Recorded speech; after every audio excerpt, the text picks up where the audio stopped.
Hey, it's Chris Jenkins, credentialed member of the media, covering the Carolina Panthers for Charlotte Vibe, and I work for you. That is my mission, is to be the #1 source connecting fans to players and coaches.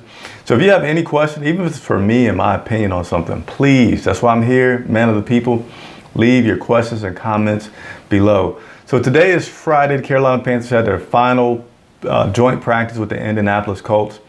In no particular order, I'm going to go through some observations and recap. Now, please keep in mind, I'm not able to be there yet. I haven't been vaccinated, and I will get my second shot, thank goodness, tomorrow, and be able to start bringing you guys some more in-person updates that I absorb while, I can't even talk, that I observe while there.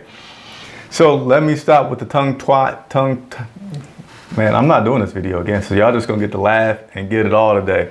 All right, so a few players went out of practice today, did not return. Both of those were running backs, Reggie Bonifant and then Rodney Smith. At the time that Coach Rule was available to media, there was no further updates about those guys, so you expect that coming up shortly in the future. And then, not surprisingly, especially with not having a good practice yesterday, there were several skirmishes today, both from the offensive ones and the defensive ones. And Coach Rule said, like, is to be expected. A lot of guys, testosterone, trying to get positioned out there. It can happen as long as it doesn't get over the top. He's okay with it. One of the times that it happened was as a result of Christian McCaffrey getting knocked down to the ground. Of course, the offensive line, just like they would with the quarterback, want to come to the rescue and let it be known, hey, don't take our star guy down. Now, may have heard, may not have heard, but I'm going to tell you, there will be no starters playing on Sunday. And my son said, like, well, how are we going to know if they're any good? Well, obviously they're evaluating the talent every day in practice, and they're not just waiting till Sundays to make that decision. But starters will play in the preseason. Sam Darnold will not play. Coach Rule said he'll definitely play in the third game.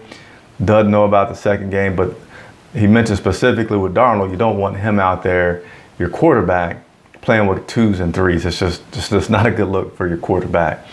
So P.J. Walker will get the start this Sunday, and then we'll see how much time he splits with Will Grier. I would imagine it will be quite a bit because you're not having to rotate that through 3 quarterbacks. Jury's still out. Coach Rule's not yet ready to say how many quarterbacks they're intending to keep this season.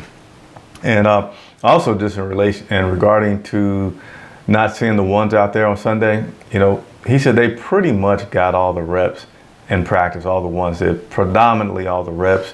So he didn't make that decision until Wednesday when he saw how much reps that they were getting, and then today went ahead and gave them pretty much all the reps. So, excuse me, yet another reason why you won't see the ones out there at all on Sunday. Our boy Steve Smith, Agent 89, was at practice. He's working preseason coverage with the team this year, so you will see him on the broadcast on Sunday. Not surprisingly, you saw him out there trying to coach some guys up and just joking around, having a good time. But one of the guys that he did spend a lot of time with, DJ Moore.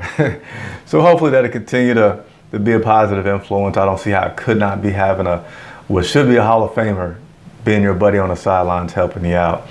Also, here I want to show you the uniform colors are out for those diehard fans who want to know every single thing. You'll see that the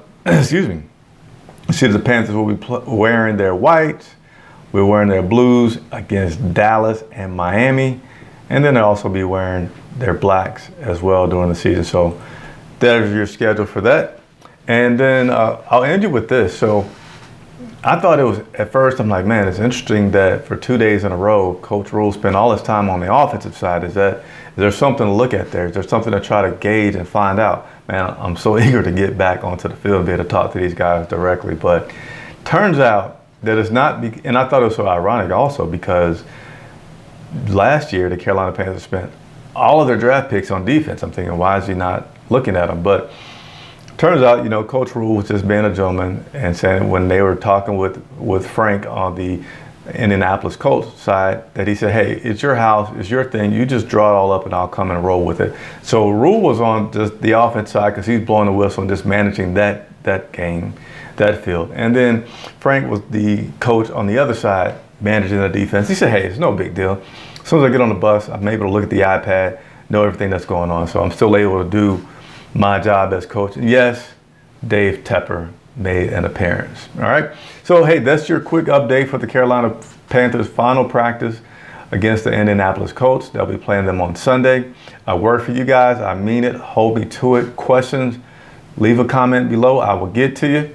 It's Chris Jenkins for Charlotte Vibe.